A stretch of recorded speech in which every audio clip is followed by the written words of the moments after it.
오늘 우리에게 주시는 하나님의 말씀은 신약성경 빌립보서 4장 4절부터 7절까지의 말씀입니다. 제가 가지고 있는 성경은 신약성경 322페이지에 있습니다.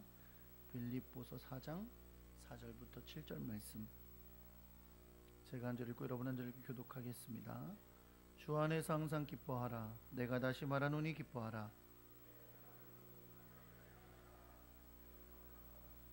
아무것도 염려하지 말고 다만 모든 일에 기도와 간구로 너희 구할 것을 감사함으로 하나님께 아뢰라. 하나님의 평강이 그리스도 예수 안에서 너희 마음과 생각을 지키시리라. 아멘.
기다리시다가 불러주사 하나님의 품에 안기게 하여 주신 줄 믿습니다. 주님께서 귀한 아들에게 은혜를 더하셔서 주님을 깊이 알아가게 해주시고 주의 은혜 아래 살게 해주시고 남은 인생 주님 따라 주의 영광을 위해 걸어갈 수 있도록 주님께서 역사하여 주시옵소서. 한 가족 되게 하셨사오니 서로 교제하며 주의 뜻을 이루도록 주여 역사하여 주시옵소서. 오늘도 하나님 앞에 주를 예배하는 백성들이 예물을 준비하여 하나님 앞에 드렸습니다.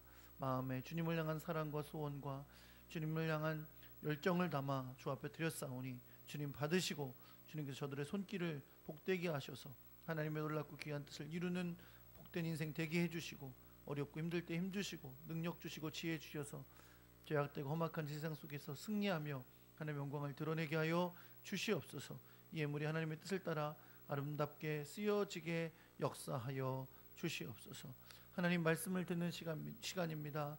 하나님께서 지혜를 주시고 또한 성령의 은혜를 부어주셔서 깨닫게 해주시고 마음에 주신 감동 따라 결단하며 승리하는 믿음의 사람들이 되게 하여 주옵소서. 우리 주 예수 그리스도의 이름으로 기도합니다. 아멘. 할렐루야. 옆에 계신 분들하고 인사하겠습니다. 잘 오셨습니다. 사랑합니다.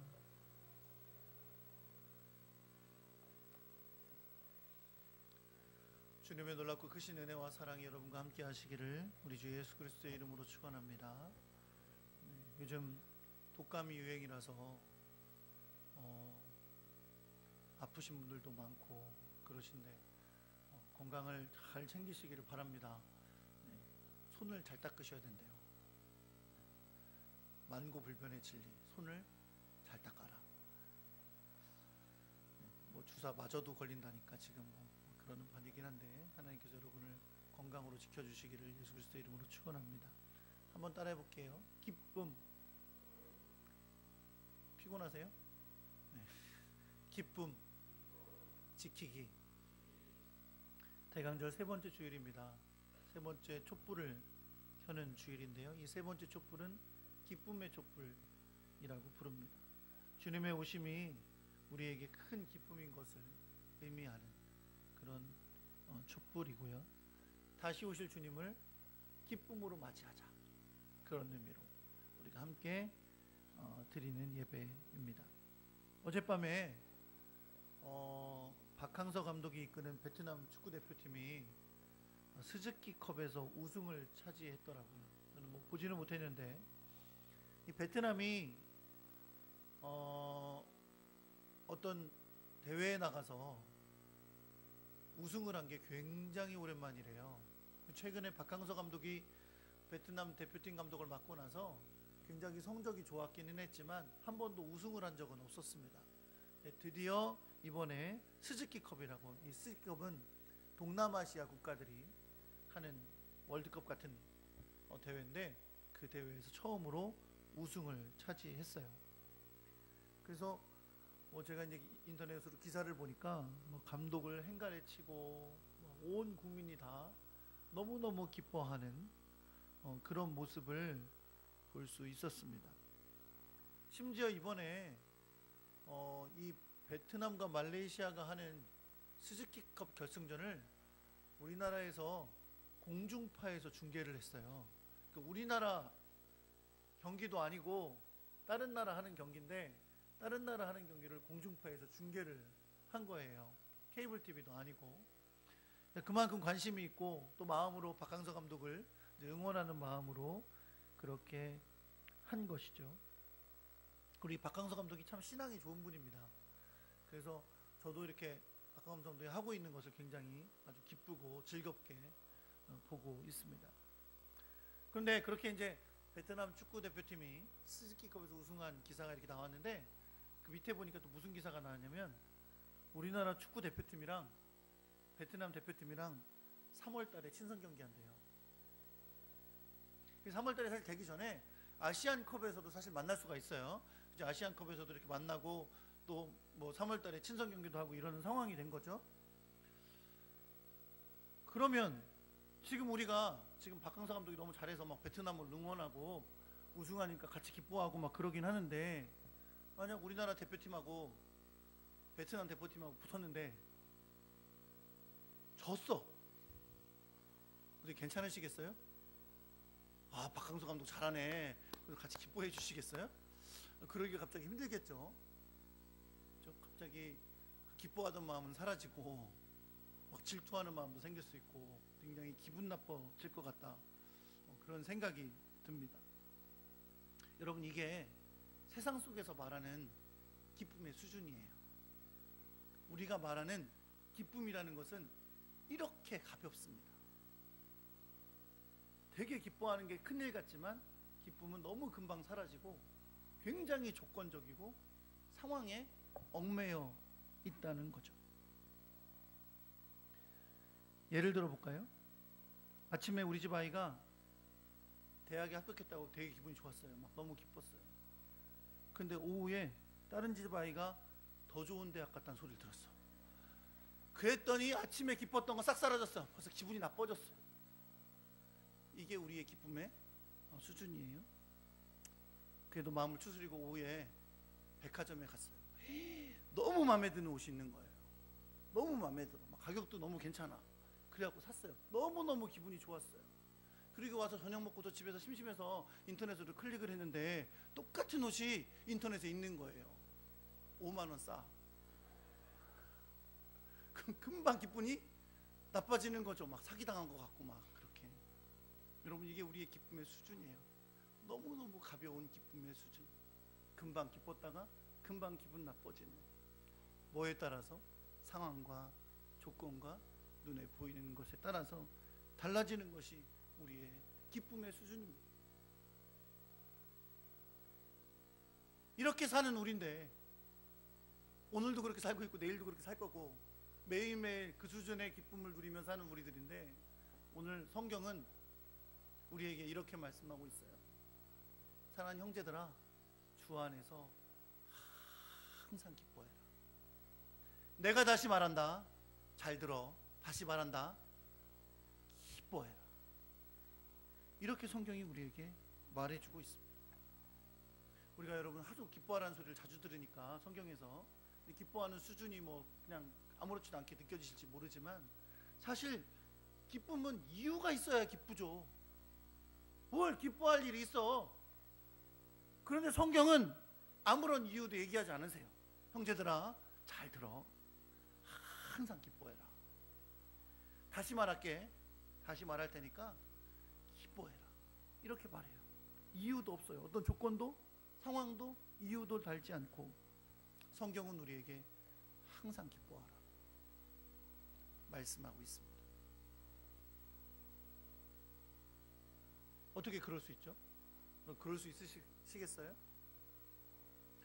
여러분, 빌립보서는, 여러분과 제가 읽은 성경 말씀이 빌립보서죠. 빌립보서는 사도 바울이 로마의 감옥에 갇혀서 죽을 날을 언제 받을지 모르는 상황 가운데 빌립보 교회 성도들에게 쓴 편지입니다. 아니, 감옥에 갇혀 있다니까요. 그리고 언제 죽을 줄 몰라요. 사실 죽을 걸 거의 확정됐어요. 우리 왜 사도 바울이라는 영화 보셨잖아요. 그렇죠? 사실 사도 바울은 죽을 걸로 결정되고 나서도 한참 감옥에 갇혀 있었거든요. 날만 기다리면서. 그런 상황이에요. 근데 그런 사람이 우리한테 편지를 쓴 거예요. 우리한테 편지를 쓰더니 우리 보고 항상 기뻐하라고. 내가 다시 말하노니 기뻐하라. 그렇게 말씀하고 있는 겁니다. 빌립보 교회 성도들이 이해가 됐을까요? 저는 이해가 됐다고 믿습니다. 왜냐하면 빌립보 교회 성도들은 아주 중요한 일 하나를 알고 있어요. 사도 바울이 빌립보 교회를 설립했어요. 2차 선교 여행 중에 빌립보 교회를 설립했는데요. 사도 바울과 실라가 빌립보를 방문했을 때 빌립보에는 예배를 드릴 만한, 기도를 할 만한 회당이 없었어요. 그러니까 정말 이방인의 도시였던 거죠. 그런데 그래서 기도할 곳을 찾으려고 돌아다니다가 강가에 갔습니다. 강가에 갔더니 여인들이 막 모여서, 옛날에는 그렇게 강가에 여인들이 모였나 봐요. 여인들이 모여서 이렇게 하고 있는데 그 여인들에게 말씀을 전했어요. 그런 가운데 아주 중요한 여인 한 명을 만나게 됩니다. 그 여인의 이름이 루디아예요. 그러니까 자색 옷감을 파는 여인. 자색 옷감이라는 건 아주 비싼 천이에요. 그 당시에 그래서 루디아는 나름 재정적으로 능력이 있던 여인이었습니다. 그런데 이 루디아를 만나서 말씀을 전했더니 이 루디아가 예수를 믿고 구원을 받았어요. 그리고 루디아의 집에서 교회가 시작됐습니다. 그 교회가 무슨 교회다? 지금 어디 동네에 갔었냐면 빌립보라는 도시에 갔었다니까요. 그 교회가 무슨 교회다? 빌립보 교회다.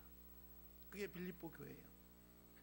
그래서 이제 빌립보에서 사역을 시작했는데 사도 바울이 한 귀신 들린 사람을 치유해 줍니다. 귀신을 쫓아줘요. 근데 이 여인이 귀신 들렸는데 어떤 귀신이었냐면 점치는 귀신이었어요. 그래서 이 여인이 귀신이 나가서 점을 치지 않게 된 거죠. 그랬더니 이 점치는 것으로 돈 벌던 사람들이 있는데 이들이 크게 손해를 보게 된 거예요. 그래서 막 소요를 일으켜서 사도 바울과 신라를 관원한테 신고해서 감옥에 갇히게 돼요. 그냥 감옥에 갇히는 게 아니라 정말 많이 얻어맞고 옷도 다 찢기고 아주 처절하게 얻어맞고서 감옥에 갇히게 된 거예요. 빌립보 감옥에 갇히게 된 거죠. 억울하잖아요. 그렇죠? 그리고 얻어맞았잖아요. 아주 피 터지게 얻어맞았어요. 옷도 다 찢겼고요. 그리고는 감옥에 갇혔고 발에는 착고가 치어졌어요. 그리고 밤이 됐어요. 뭐래요? 그런 데는 밤이 무섭잖아요. 그렇죠? 근데 그 밤에 바울과 신라가 뭘 했다고 사도행전 16장이 기록하고 있냐면 기도하고 주님께 찬양했대요. 기도하고 하나님께 찬양을 올려드렸대요. 이 소리를 모든 죄인들이 들었다 그랬어요. 그 죄수들이, 그 감옥에 있는 죄수들이 들었더라 라고 말씀했습니다. 그렇게 얻어맞고 옷도 찢기고 감옥에 갇혔는데 기도하고 하나님을 찬양했어요. 그랬더니 그날 밤에 지진이 났네. 그래서 옥문이 열렸어요. 옥문이 열렸어요. 그럼 어떻게 된 거예요? 할렐루야. 하나님께서 우리의 기도를 들어주시고 옥문을 여시사 우리를 탈출하게 해주셨구나.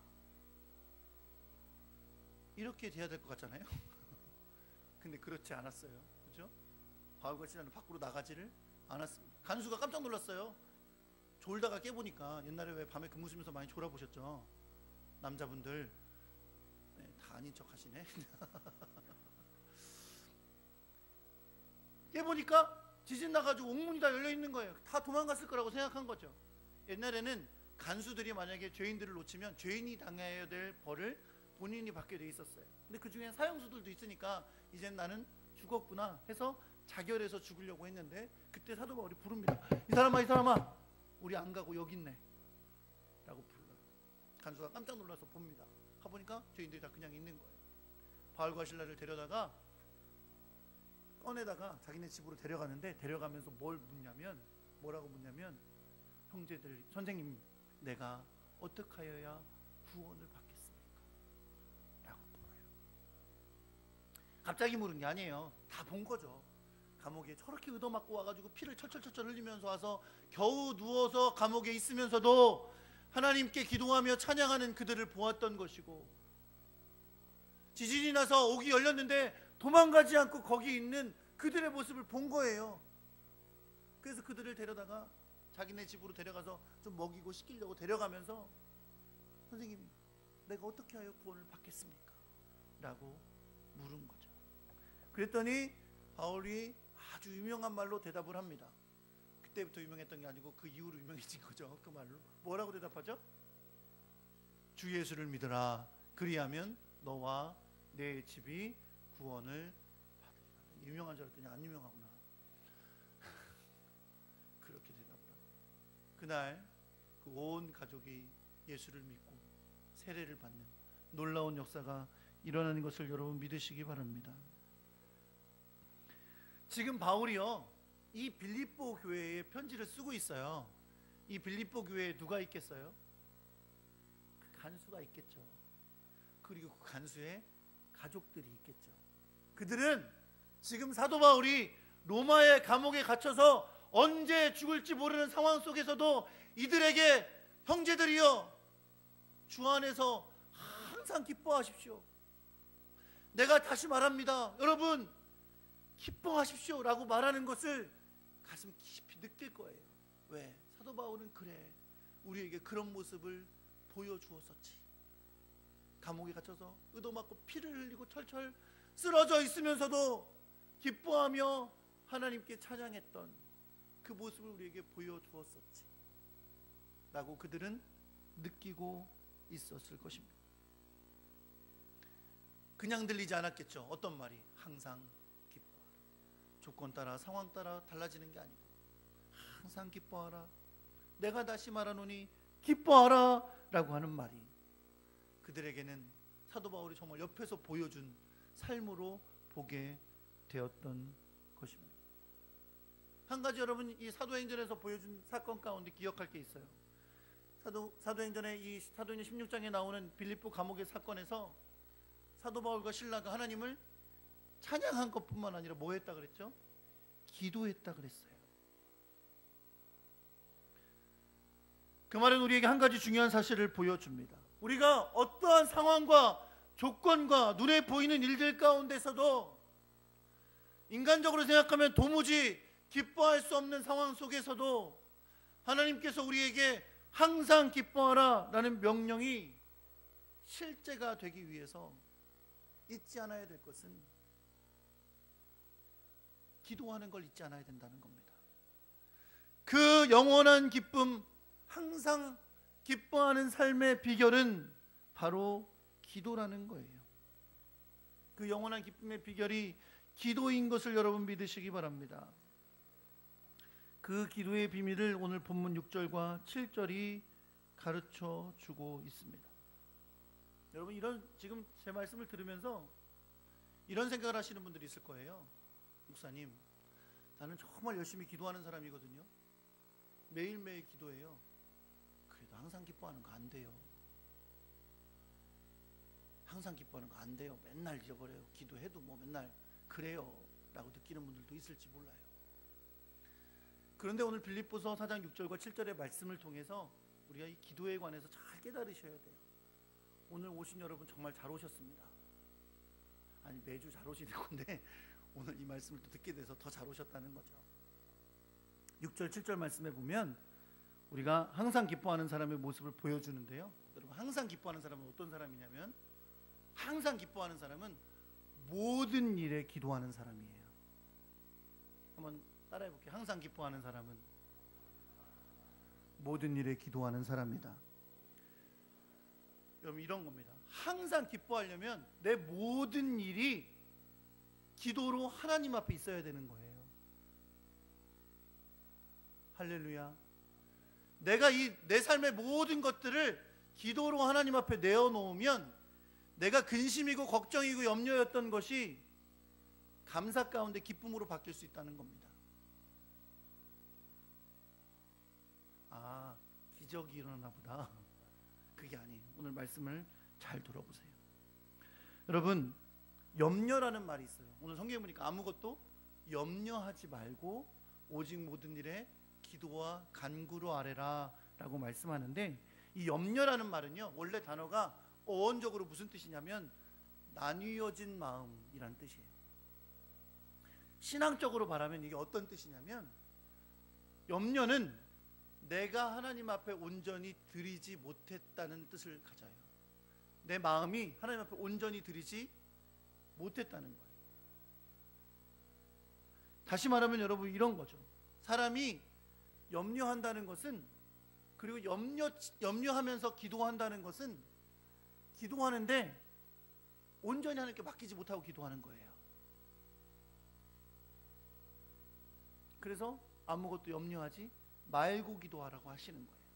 마음이 나뉘어진 마음이에요. 그것을 염려라고 말씀하고 있는 겁니다. 그래서 여러분, 기도해야 하는 데 있어서 염려를 내어놓는 일이 중요한 믿음의 표현이에요. 오늘 성경에 보면 염려의 반대말이 나옵니다. 염려의 반대말이 뭐예요? 아무것도 염려하지 말고 오직 모든 일에 기도와 간구로 너희 구할 것을 뭐로 아뢰라? 감사함으로 아뢰라. 중간에 떼어보고 할게요. 아무것도 염려하지 말고 감사로 아뢰라. 거예요. 사랑하는 성도 여러분, 기도할 때에 염려하고 구하는 것과 감사로 구하는 것은 뭐의 차이냐? 믿음의 차이예요. 기도하면서 염려가 이미 가득해요. 아직도 염려를 못 내려놓았어요. 그렇게 기도하는 건 믿음 없이 기도하는 거예요. 어떻게 기도해야 온전히 하나님 앞에 기도하는 거예요? 믿음으로, 감사함으로 기도하는 거예요. 이게 무슨 차이일까요? 무슨 차이일까요? 여러분, 성경은 결코 우리에게 염려하는 걸 당연하게 여기지 않습니다. 마태복음 6장 34절에 보면 예수님께서 기도에 대해서 가르쳐 주세요. 가르쳐 주면서 뭐라고 말씀하시냐면, 그러므로 내일 일을 위하여 염려하지 말라. 내일 일은 내일이 염려할 것이요 한날의 괴로움은 그날의 족하니라 라고 하셨어요. 우리가 염려하는 게 뭐예요? 대부분 다 내일이에요. 내일. 그러니까 내일이라니까 뭐 바로 내일 얘기하는 게 아니라 앞으로 있을 일이에요. 그죠? 유치원 다니는 우리 아이가 앞으로 누구랑 결혼할까 걱정되잖아요. 그렇죠? 얼마나 염려와 걱정이 많아요. 그렇죠? 지금 막 태어난 손자가 어떤 며느리를 데려올까 걱정되기도 하고 왜 이렇잖아요? 맨날 내일 일이에요. 그러나 주님은 뭐라고 말씀하세요? 내일 염려하지 말고 오늘 일 하나님께 맡기라는 거예요. 베드로전서 5장 7절에도 이렇게 말씀하면 너희 염려를 다 주께 맡기라. 왜요? 왜 주께 맡기라고요? 한번 따라해 볼게요. 이는 그가 너희를 돌보십니다. 사랑하는 성도 여러분, 하나님께서 여러분을 돌보시는 걸 믿으십니까? 여러분이 기도하지 않아도 하나님 여러분이 필요한 거 아세요? 그렇죠? 하나님 그렇게 말씀하셨잖아요. 무엇을 먹을까 무엇을 입을까 염려하지 마라. 이건 다 누가 구하는 거다? 이방인들이 구하는 거다. 너희 아버지는 너희에게 그것이 있어야 될 것을 이미 아신다고 하셨어요. 도대체 기도할 때 염려할 이유가 없는 하나님 입장에서 볼 때는 왜? 아버지 앞에 나아오면서 염려와 근심 갖고 오는 건 기도의 자세가 이미 아닌 거예요. 하나님 앞에 나올 때는 뭐로 나오는 거예요? 감사로 나아가는 거예요. 우리의 기도를 들으시는 하나님, 우리보다 우리를 더 잘하시는 하나님, 가장 선한 것으로 갚아주실 하나님이시기에 그분 앞엔 감사로 가지고 나아가는 겁니다. 그것이 믿음으로 하는 기도예요.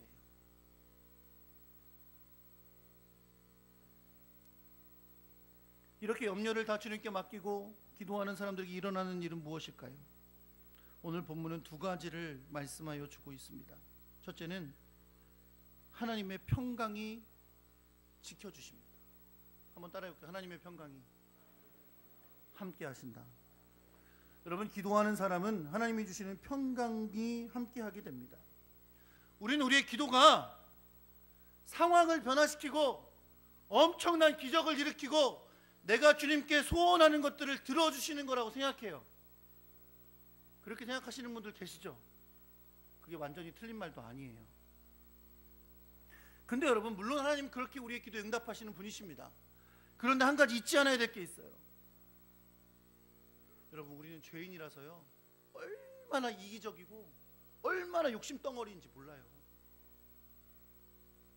솔직히 안 그러세요? 얼마나 이기적이고 얼마나 욕심덩어리입니까? 성경은 우리가 정욕으로 구하면 하나님 안 들으신다 그랬어요. 근데 우리는 날마다 구하는 게 내 정욕으로 구하는 거고 아주 이기적인 거예요. 예를 들어 생각해 볼까요? 여러분, 극단적인 예라고 생각하실지 모르지만 내 아이가 어느 회사에 합격하기 위해서 응시를 했어요. 자리는 딱 하나예요. 딱 하나. 근데 그 시험에 10명이 응시했어요. 10명이 다 장로님 딸이에요. 장로님 아들이고 장로님들이 다 새벽 기도하시면서 열심히 기도하시는 분이에요. 다 기도 제목은 똑같아요. 우리 아이 합격시켜 주시옵소서.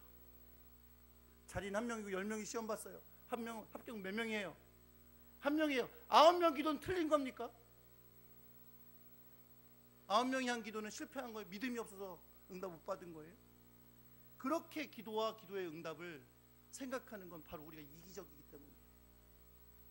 욕심덩어리이기 때문이에요.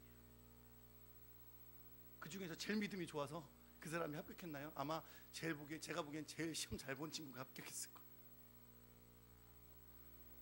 사랑하는 성도 여러분, 기도의 진짜 유익은 내 소원이 들어지는 거, 기적이 일어나서 상황이 바뀌는 거, 그게 아닙니다. 오늘 성경은 우리에게 기도의 진짜 유익을 보여주세요. 그게 뭐예요? 하나님의 평강이 너희 마음과 생각을 지키시리라. 그 하나님은 어떤 하나님이세요? 모든 지각에 뛰어나신 하나님이세요. 우리의 생각 게임도 안 돼요. 얼마만큼 차이 나요? 하나님의 생각과 우리 생각 벌써 잊어버렸어. 따라해 보겠습니다. 하늘만큼, 땅만큼. 누구야? 엄마 얼만큼 사랑해? 어떻게 얘기해요? 하늘만큼. 이게 제일 크다는 뜻이에요. 그렇죠? 더 크게 표현을 못하니까 하늘만큼 땅만큼이라고 한 거예요. 하나님의 생각과 우리 생각 얼만큼 차이 나요? 하늘만큼 땅만큼 차이 나요.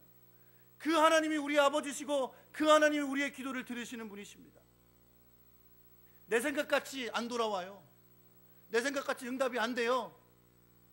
나 기도했는데 그렇게 되지 않았어요. 하나님 응답 안 하신 건가요?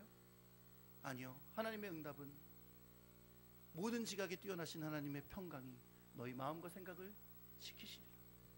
상황을 바라보는 눈이 달라지게 하시는 겁니다. 내 인생을 바꿔주시는 겁니다. 내가 기도할 때 그 상황 속에서 하나님의 뜻을 발견하고 하나님의 사람으로 살게 우리 마음과 생각을 지켜주시는 것입니다.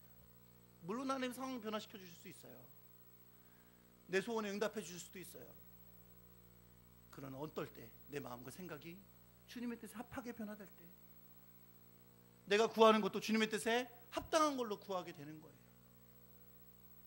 그것이 여러분 기도의 진정한 유익인 것을 여러분 믿으시기 바랍니다. 우리가 너무나 잘 알고 있는 주기도문 아시죠? 주기도문은 어떻게 생긴 거예요? 예수님의 제자들이 예수님, 저 세례요한 제자들은 세례요한 선생님이 기도하는 법을 가르쳐 줬대요. 주님도 저희에게 기도하는 법을 가르쳐 주세요. 그래서 예수님이 제자들에게 어떻게 기도해야 될지를 가르쳐 주십니다. 그 기도는 우리에게도 가르쳐 주신 것인 줄 믿습니다. 그 사람들한테만 가르쳐 주신 게 아니라 우리한테도 가르쳐 주셨어요. 기도 이렇게 하라고. 그렇죠? 여러분 그 기도 따라 하고 계시죠? 여러분의 기도가 다. 그렇죠? 주기도문의 기도는 어떻게 시작됩니까, 여러분? 하늘에 계신 우리 아버지 이름을 거룩히 여김을 받으시오며. 하나님의 이름이 거룩히 여김을 받으십시오. 이게 첫 번째 기도예요. 그리고 뭐가 기도예요? 아버지의 뜻이 하늘에서와 같이 땅에서도 이루어 주십시오. 그게 두 번째 기도예요.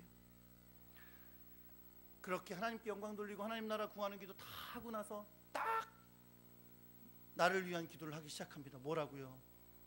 우리에게 일용할 양식을 주옵시고.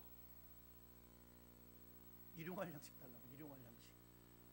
너에게 필요한 게 뭔지 다 아시는 하나님이세요. 그 하나님께 구하는 거예요. 뭐라고? 하나님 일용할 양식 주십시오. 오늘도 내가 일용할 수 있는 양식 주십시오. 그리고 우리의 죄를 사하여 주시고 우리가 유혹에 빠지지 않도록 지켜주십시오. 이게 예수님이 우리에게 가르쳐주신 기도입니다. 이런 기도는 다 없고 이거 주십시오, 저거 주십시오, 이렇게 주십시오, 저거 달라고 하는 기도만 우리의 기도에 가득 차 있지는 않습니까? 우리의 마음과 생각이 주님의 평강으로 채워지기를 예수 그리스도의 이름으로 축원합니다. 그것이 기도의 진정한 유익입니다. 내 생각 버리고 하나님의 생각으로 돌아가는 것. 하나님의 평강은 구약성경에서 샬롬이라고 썼던 단어예요. 샬롬은 하나님이 내 삶에 온전케 되시는 거예요.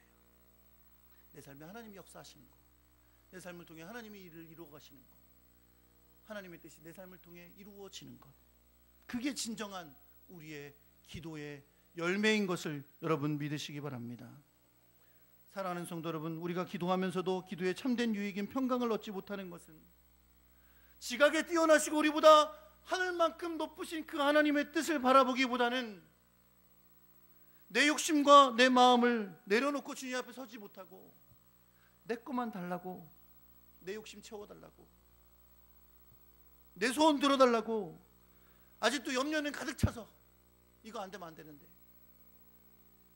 이거 안 되면 안 되는데 염려는 가득 찬 채로 하나님은 의지하지도 아니하고 그냥 내가 원하는 거 이루어 달라고 구하는 기도를 하고 있는 것은 아닐까요?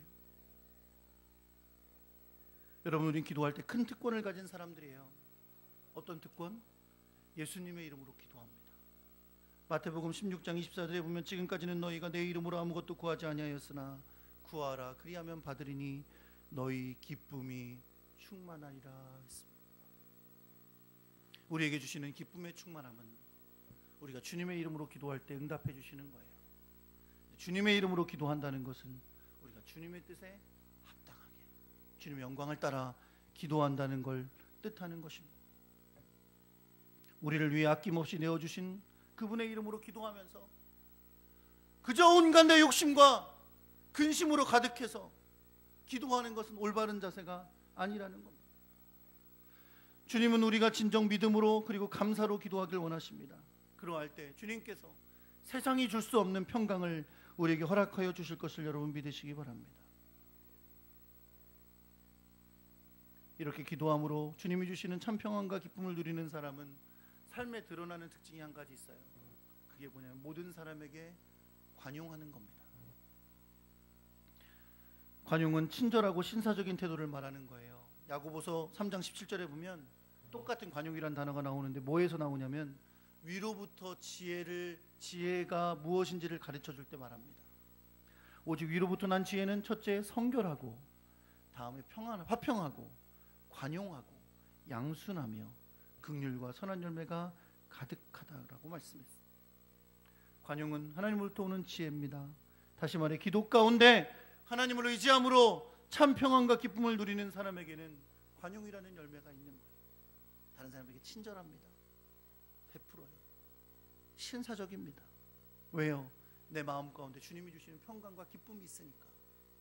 사람을 대할 때에 관용하고 친절하게 되는 거예요. 그냥 나는 하나님께만 기뻐하고 내 마음에는 평강이 있다 이것이 아니라 내가 만나는 모든 사람에게 관용하고 넉넉하고 친절한 마음으로 관용을 나타내게 됩니다.